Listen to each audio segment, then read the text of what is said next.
Hey everyone! Welcome back to Enduring Marriage. We're all about growing closer in your marriage to each other and to God.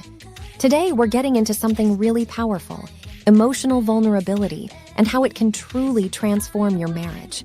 Trust me, this can bring some extra spark to your relationship.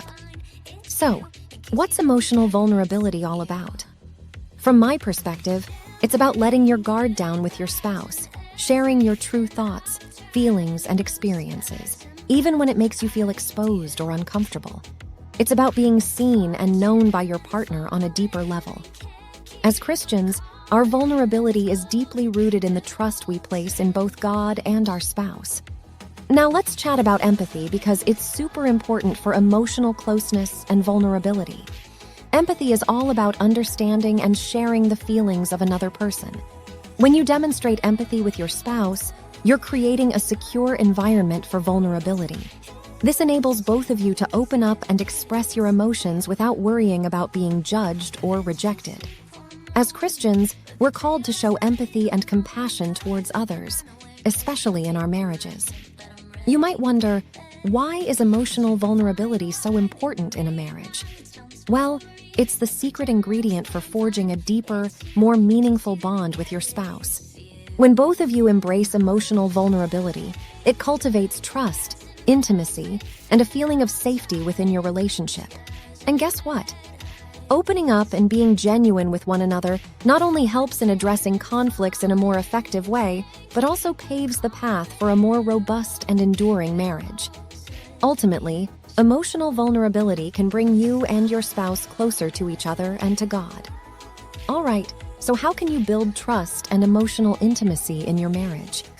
The first step is creating a safe, judgment-free environment where both you and your spouse feel comfortable opening up.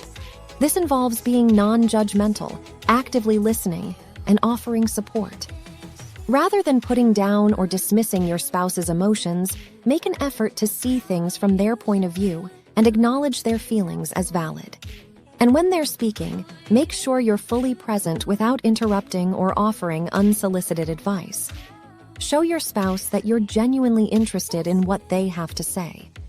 This approach shows your spouse that you genuinely care about them and are invested in understanding their thoughts and emotions.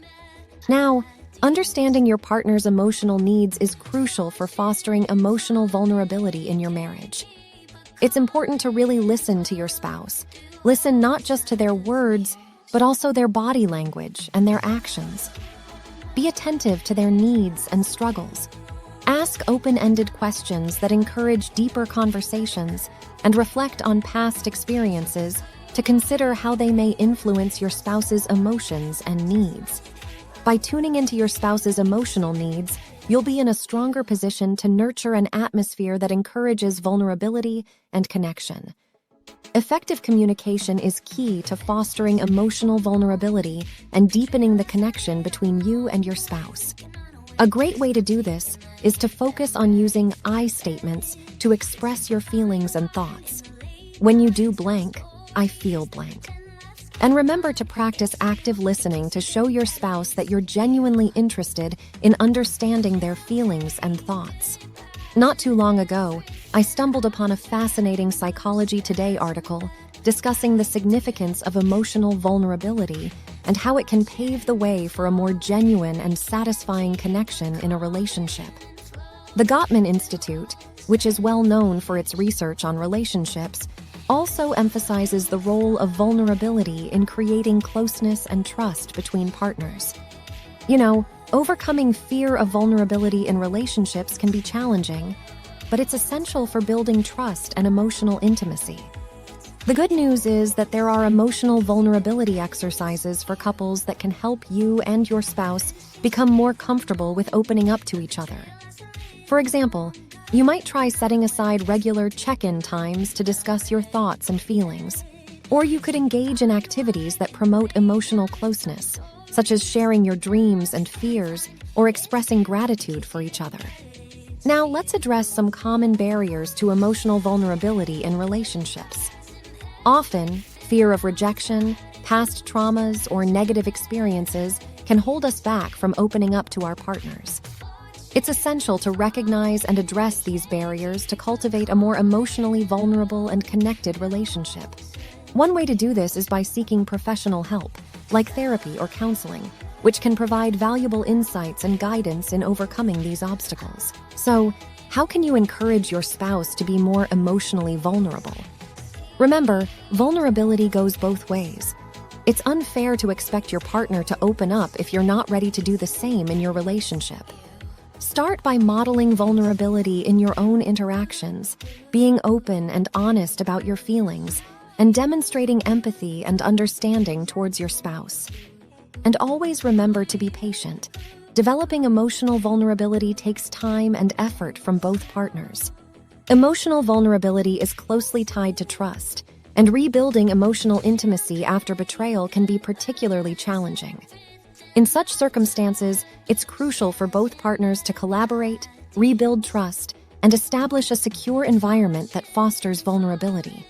This may involve practicing forgiveness, seeking professional help, and committing to open, honest communication.